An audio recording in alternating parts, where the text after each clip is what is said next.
Alors que c'est totalement secondaire. Vous prenez un journal français, un magazine français, si vous trouvez 10 mots anglais dans un magazine français, vous aurez de la chance. Je ne vais pas dire.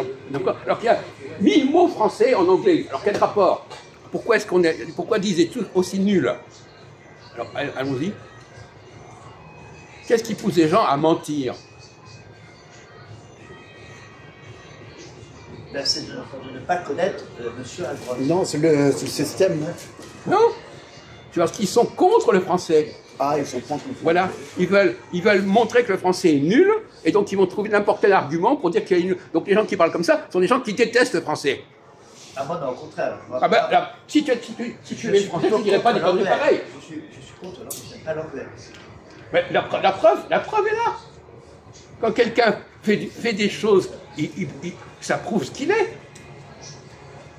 Si tu avais une quelconque compréhension intelligente de la langue française, tu ne dirais pas ce que tu viens de dire.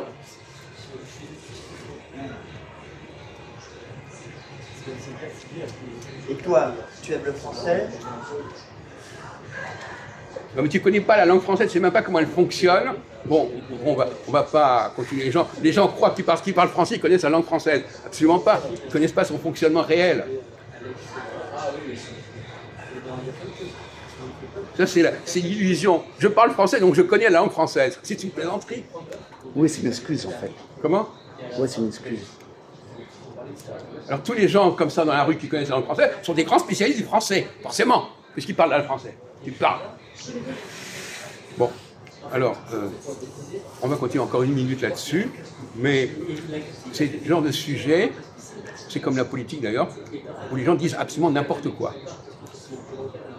Parce qu'ils croient comprendre, ils croient connaître, et en fin de compte, ils ont des lacunes absolument énormes. Ils ne connaissent que des bribes des bribes comme ça, et on les ressort. Mais moi, ce qui m'intéresse, c'est pourquoi, c'est même pas l'erreur, pourquoi les gens sont dans l'erreur, et volontairement dans l'erreur, pourquoi ils répètent des fake news, ce sont des fake news. Voilà, c'est-à-dire des fausses nouvelles, des fausses informations, qui véhiculent comme ça. Alors, c'est pas innocent. C'est pas innocent quand on quand on véhicule des fake news, c'est qu'on a un problème à régler avec la France. Pour une sorte de raison personnelle, historique, voilà. Bon, on va changer de suite. Alors, on va rentrer dans d'autres sujets. Nous intéresse ici, ce sont les erreurs. Pourquoi les gens disent des conneries, pourquoi les gens oublient des choses importantes, pourquoi ils ne retiennent que certaines choses qui les arrangent. Voilà, c'est ça qui nous intéresse. C'est le thème général. Alors,